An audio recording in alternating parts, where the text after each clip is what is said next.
الحمد لله الذي جعل الشمس والقمر بحسبان والنجم والشجر يسجدان وفضل زمانا على زمان كما فضل مكانا على مكان وإنسانا على إنسان ونشهد أن سيدنا وسندنا وحبيبنا وطبيبنا وطبيب قلوبنا ومولانا محمدا عبد الله ورسوله الذي أرسل إلى الناس كافة بشيرا ونذيرا وداعيا إلى الله بإذنه وسراجا وقمرا منيرا أما بعد فأعوذ بالله من الشيطان الرجيم بسم الله الرحمن الرحيم رب هب لي من الصالحين فبشرناه بغلام حليم فلما بلغ معه السعي قال يا بني إني أرى في المنام أني أذبحك فانظر ماذا ترى قال يا أبت افعل ما تؤمر تجدني إن شاء الله من الصابرين فلما أسلم وتله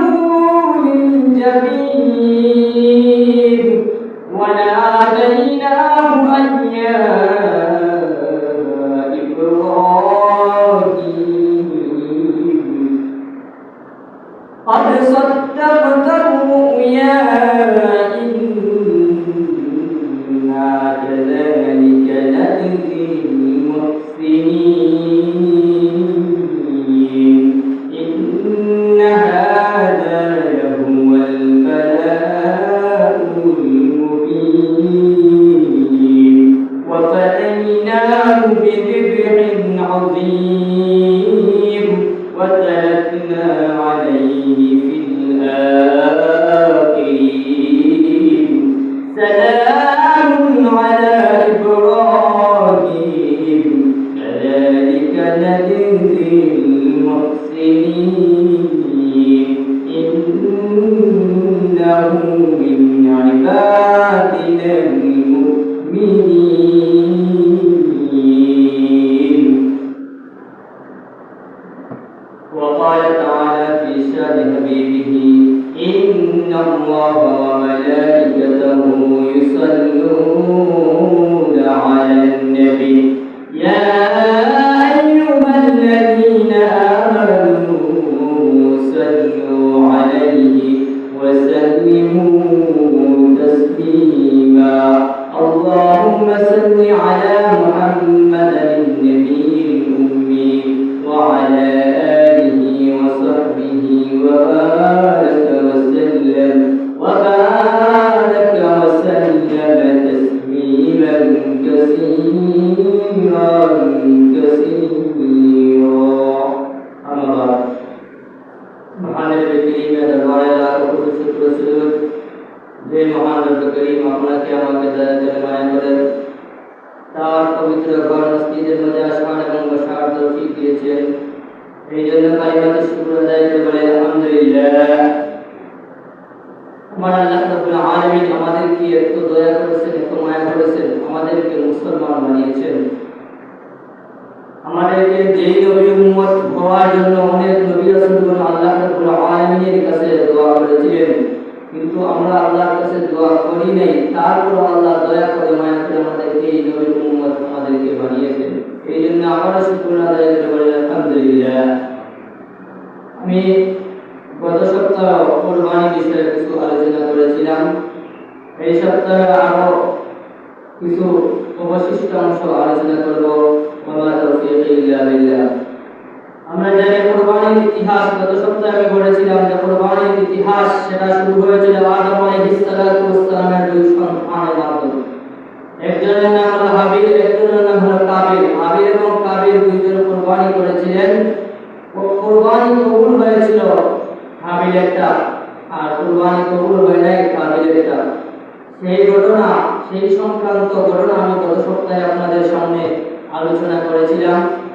এবং গত সপ্তাহে আরেকটি আলোচনা ছিল যে ইব্রাহিম আলাইহিস সালাতু ওয়াস সালাম এর কোরবানি কোন সন্তানকে কোরবানি দিয়েছিলেন, কোন সন্তান সবিহুল্লাহ ইসমাঈল আলাইহিস সালাতু ওয়াস সালামকে কোরবানি দিয়েছিলেন নাকি ইসহাক আলাইহিস সালাতু ওয়াস সালামকে কোরবানি দিয়েছিলেন, এই আলোচনা আমি গত সপ্তাহে করেছিলাম।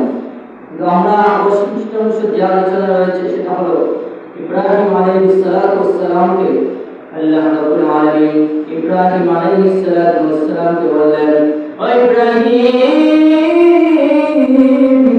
তোমার দুনিয়ার মধ্যে সবথেকে প্রিয় বস্তু কোনটি সেটা কুরবানি করো। ইব্রাহিম আলাইহিস সালাতু ওয়াস সালাম জিলহজ মাসের 8 তারিখ স্বপ্ন দেখলেন সবথেকে প্রিয় বস্তু কুরবানি করার জন্য। ইব্রাহিম আলাইহিস সালাতু ওয়াস সালাম পরের দিন 100 উট আল্লাহ রাব্বুল আলামিনের দরবারে কুরবানি করলেন। আল্লাহ রাব্বুল আলামিন নয় বদরাতেও আমারও ইব্রাহিম আলাইহিস সালাতু ওয়াস সালামকে স্বপ্ন দেখলেন, ইব্রাহিম, তোমার সবথেকে প্রিয় বস্তুকে আমি আল্লাহর রাস্তায় কুরবানি করব। ইব্রাহিম আলাইহিস সালাতু ওয়াস সালামের আর বুঝতে বাকি রইল না, আমার সবথেকে প্রিয় বস্তু হলো, প্রিয় জিনিস হলো, প্রিয় আকাঙ্ক্ষা, প্রিয় চাহিদা, প্রিয় পূরণ সবকিছু হলো আমার ছেলে ইসমাঈল।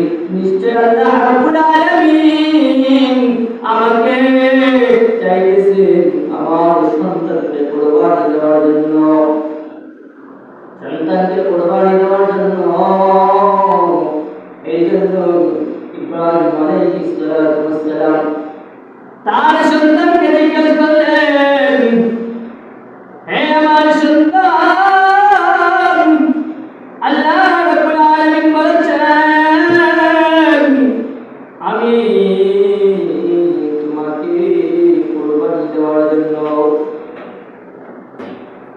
فلما بلغ معه السعي قال يا بني إني أرى في المنام أني أذبحك فانظر ماذا ترى. قال يا أبت افعل ما تؤمر ستجدني إن شاء الله من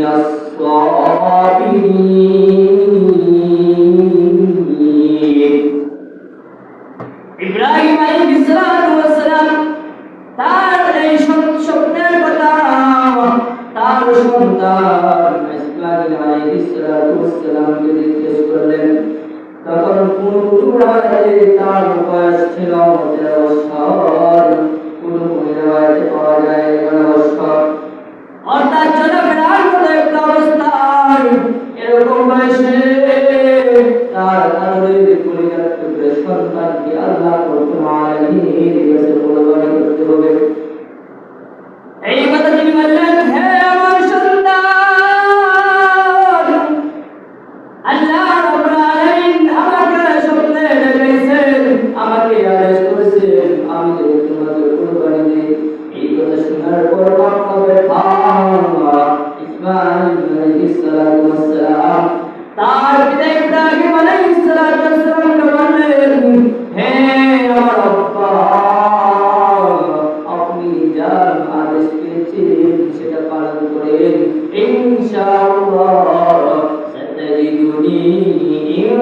ইনশাআল্লাহু মিনাস সাবিরিন।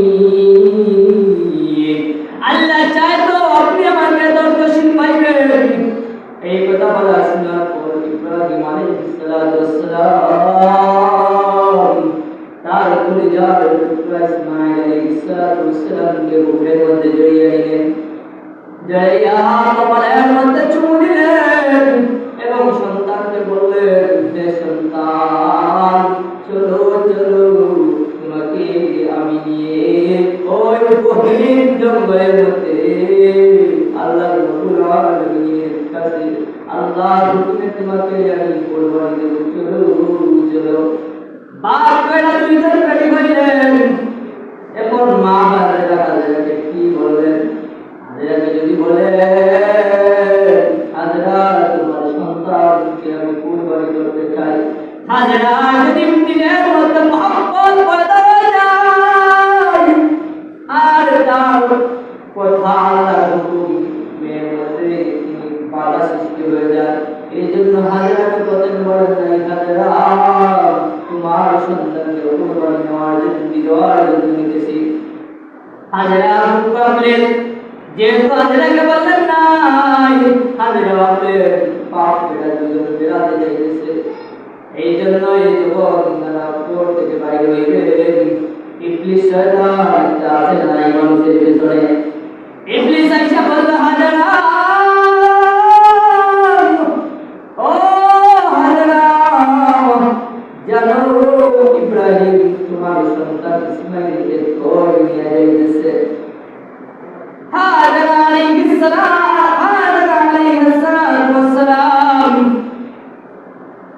ইবলিসকে বললেন, আমার সন্তানকে সে বেড়ানোর জন্য নিয়ে যাইতেছে। হাজেরা বলে, হাজেরার কথা শুনে ইবলিস বলল, ও হাজেরা, তোমার সন্তান ইসমাঈলকে ইব্রাহিম বেড়ানোর জন্য নিয়ে যাইতেছে না, আমার বরং আল্লাহর হুকুমে কুরবানি দেওয়ার জন্য নিয়ে যাইতেছে, জবাই করার জন্য নিয়ে যাইতেছে। এই কথা শোনার পরে হাজেরা বললেন, তুমি কি সত্যি বলতেছো আল্লাহর হুকুমে আমার সন্তান ইসমাঈলকে কুরবানি দেওয়ার জন্য নিয়ে যাইতেছে? ইবলিস বলল, তোমার সন্তানকে কুরবানি দেওয়ার জন্য যাইতেছে আল্লাহর হুকুমে। এই কথা শোনা, এই কথা বলে আবার হাজেরা বললেন, আমার সন্তান ইসমাঈলকে যদি আল্লাহর হুকুমে কুরবানি দেওয়ার জন্য তার পিতা ইব্রাহিম নিয়ে যায়, তাহলে আমার কোনো বাধা নাই, আল্লাহর হুকুম তাকে অবশ্যই পালন করতে হবে। এখন ইবলিস কি করলো? হাজেরার কাছে ইনজেকশন দিল, পাশে গিয়ে আটকাইতে পারেন নাই। প্রতিমধ্যে ইসমাঈলের কাছে গিয়ে বলল, ও ইসমাঈল, তোমার বাবা তোমাকে কুরবানি দেওয়ার জন্য নিয়ে যাইতেছে, তুমি কি রাজি? তুমি কি রাজি? তুমি কি জানো তোমার বাবা এই সাথে তোমার গলা কাটবে, গলা কাটবে? এই কথা শোনার পর ইসমাঈল বলেন, যা ইবলিস যা, আমার বাবা আল্লাহর হুকুম পালন করতে আমাকে নিয়ে যাইতেছে। এই কথা শোনার পরে ইবলিস এই কথার মধ্যে জায়গা পাইল না, নিরাশ হয়ে হতাশ হয়ে চলে গেল। এরপর গভীর জঙ্গলের মধ্যে গেলেন। যাওয়ার পর ইসমাঈল আলাইহিস সালামকে আল্লাহ রাব্বুল আলামিনের হুকুমে ইব্রাহিম কুরবানি করবেন, জবাই করবেন। ইসমাঈল জবাই করার আগে বললেন, হে আমার পিতা, আপনি আমাকে ভালো করে বাঁধবেন, ভালো করে বাঁধবেন, যাতে আমার হাত পা নাড়ানোর কারণে, আমার হাত পা নাড়ানোর কারণে আপনার দিলের মধ্যে মায়া সৃষ্টি না হয়। ইব্রাহিম আলাইহিস সালাতু ওয়াস সালাম এই কথা শুনে ছেলের হাত পা ভালো করে বাঁধলেন, বাইদা কুরবানির জন্য যখন সময় এলেন, আল্লাহ রাব্বুল আলামিন আরশের উপরে থেকে কি সব দৃশ্য দেখতেছে কি দেখতেছেন না? আল্লাহ রাব্বুল আলামিন ফেরেশতাদেরকে নিয়ে সব দৃশ্য দেখতেছেন। ফেরেশতাদেরকে দেখাইছে আল্লাহ, দেখো সন্তান বাবা তার সন্তানকে নিয়ে যাবে কুরবানি করতেছে আমার উপাদাতে। এইটা দৃশ্য দেখার পর ফেরেশতারা দিলের মধ্যে মায়া সৃষ্টি হয়ে গেল। সবাই যেই মাখলুক এই দৃশ্য দেখতেছে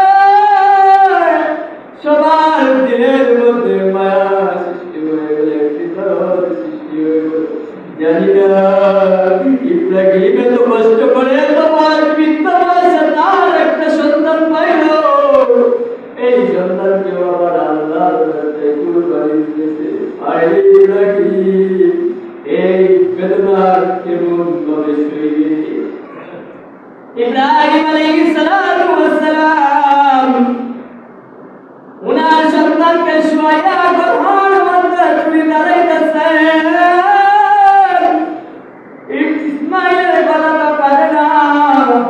ইব্রাহিম আলাইহিস সালাতু ওয়াস সালাম ভাবলেন আরে কি হয়তো ছুরির মধ্যে চাকুর মধ্যে যারকম আবারও তার দিয়ে আবারও গলার মধ্যে লাগাইলেন, আবারও কাঁদে না। আল্লাহ রাব্বুল আলামিন জিবরিল আমিন আলাইহিস সালাতু ওয়াস সালামকে বললেন, হে জিবরিল জান্নাত থেকে একটা দুম্বা নিয়ে যাও আর ইসমাইলের গলার উপরে রেখে দাও। উনি দ্রুত ইসমাইলের গলার উপরে দুম্বাটা রাখলেন। ইব্রাহিম আলাইহিস সালাতু ওয়াস সালাম দুম্বা ছুরি চালাইলেন।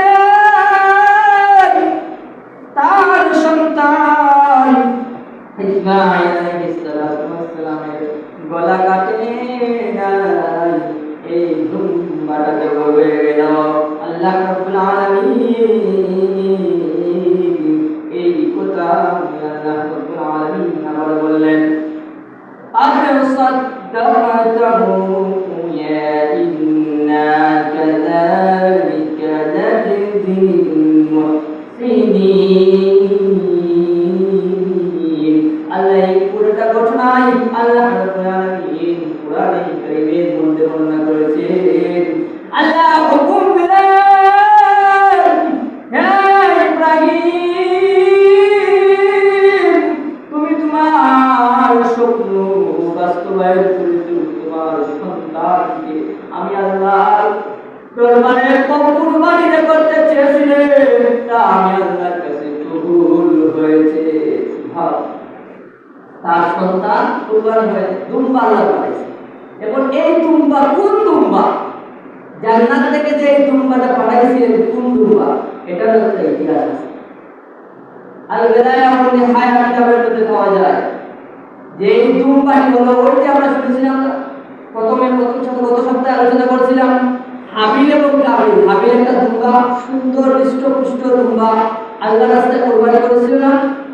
ওই দুম্বা যার কুরবানি কবুল হয়েছে আল্লাহ আকাশের মধ্যে তুলে দিয়েছিল। ওই যে দুম্বা তুলে দিয়েছিল ওই দুম্বাই জান্নাতে আল্লাহ রাব্বুল আলামিন রাখছিল। আবার ওই ইসমাইলকে জবাই করবে, এই ইসমাইলের গলার সামনে এই দুম্বা আবার রেখেছে। সুবহানাল্লাহ। এটাই হলো কুরবানির সংক্ষিপ্ত ইতিহাস। এখন কুরবানি কারা কারা করছে? সবাই কিন্তু কুরবানি। আগের যুগে কুরবানি যারটা কবুল হইতো আসমান থেকে একটি অগ্নি স্কুলের আসতো, আয়েশা এই জন্তুটা আকাশের মধ্যে তুলে নিয়ে দিয়েছে। আর যারটা কবুল হইতো না সেটা কি পরে থাকতো, সেটা পরে থাকতো, মানুষ কেউ খাইতো না। কিন্তু আল্লাহ রাব্বুল আলামিন আমাদেরকে কি দিয়েছে? যার কুরবানি হয়, কার কুরবানি কবুল হয় আল্লাহ রাব্বুল আলামিনের দরবারে, কারটা কুরবানি কবুল হয় না সেটা কি আমরা জানি? আমরা তো জানি না। আগে এটা দেখতো, আল্লাহ রাব্বুল আলামিন এটা আমাদের দয়া করছেন। যাদের কুরবানি কবুল হয় না তাদেরটা আল্লাহ রাব্বুল আলামিন তাদেরটা মানুষকে খাওয়াইতে পারে, নিজে খাইতে পারে। যাদেরটা কবুল হয় তারাও নিজে খাইতে পারে, মানুষকে খাওয়াইতে পারে। কত নিয়ামত আল্লাহ রাব্বুল আলামিন আমাদের দিয়েছেন।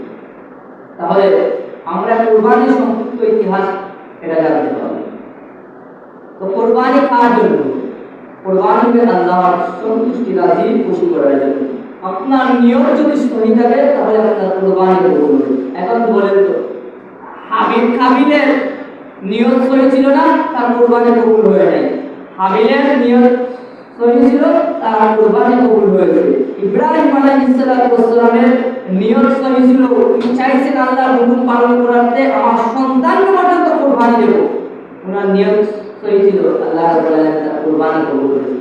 সন্তানকে কুরবানি দেওয়াই করা লাগে নাই, আল্লাহ রাব্বুল আলামিন জান্নাত থেকে একটি দুম্বা দিয়ে দিয়েছে।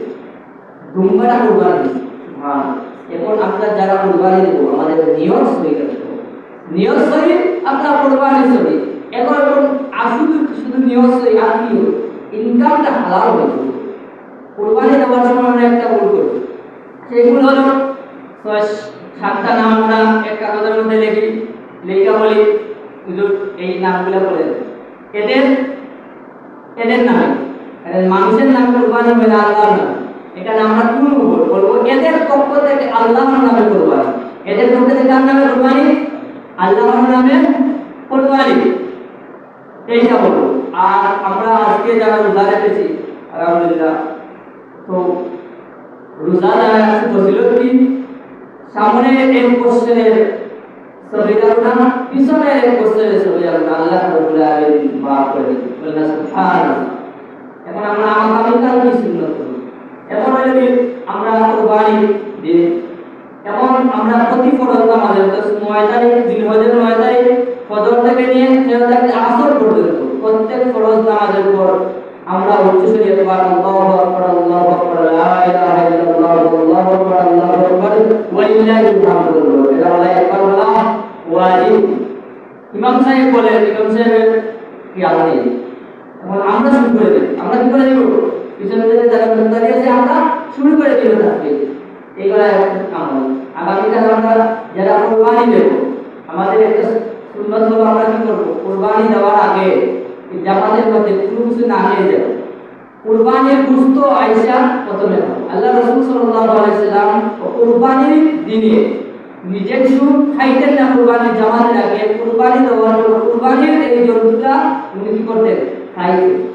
এইটাই হলো আরেকটা সুন্নাত কি আমরা ঈদগাহে যাব, তাকবীর দিয়ে দিবেন আল্লাহু আকবার আল্লাহু আকবার লা ইলাহা ইল্লাল্লাহ আল্লাহু আকবার আল্লাহু আকবার ওয়ালিল্লাহিল হামদ বলে ধীরে ধীরে তাকবীর দিয়ে আমরা ঈদগাহে যাব।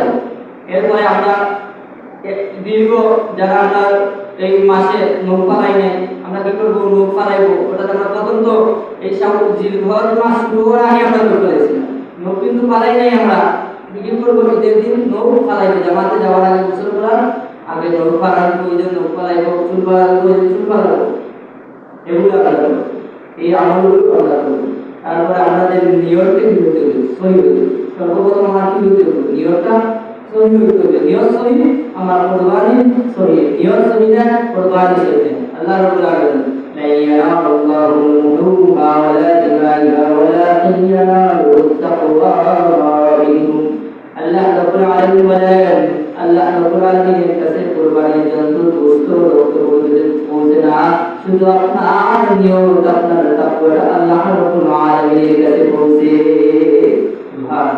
এজন্য আমরা কি করব? নিয়ত সহি রাখবো, হালাল রাখতে দেব, হালাল খাবার দেব। আমার হারামের নিয়তটা হলো 10টা এবং 100টা কুরবানি দেব, কবুল হবে। এবং যার হালাল আছে সে যদি একটা ছাগল কুরবানি দেবে, একটি ছাগল কুরবানি তারটাও কবুল হবে।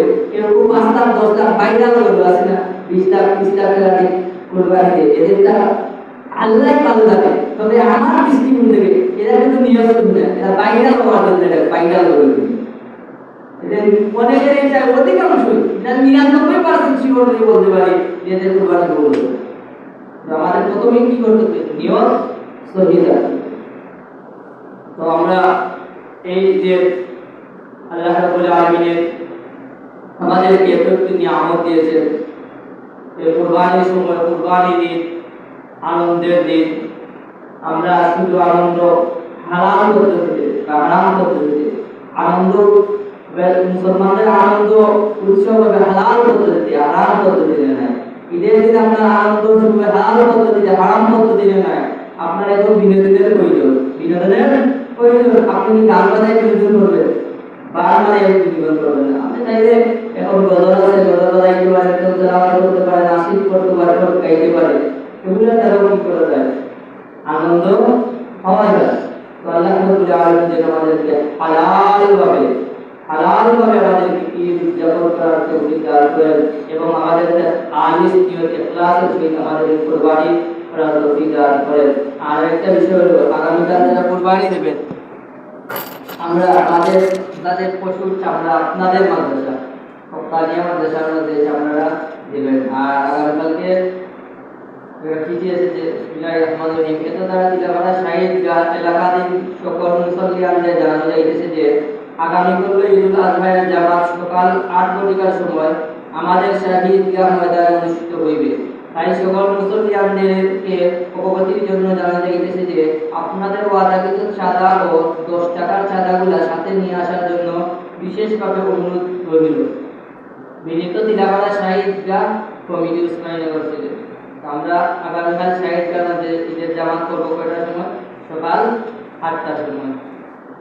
আর আপনাদের যার যার নির্ধারিত চাঁদা আছে আর 10 টাকা চাঁদা এগুলো সাথে নিয়ে নেবেন।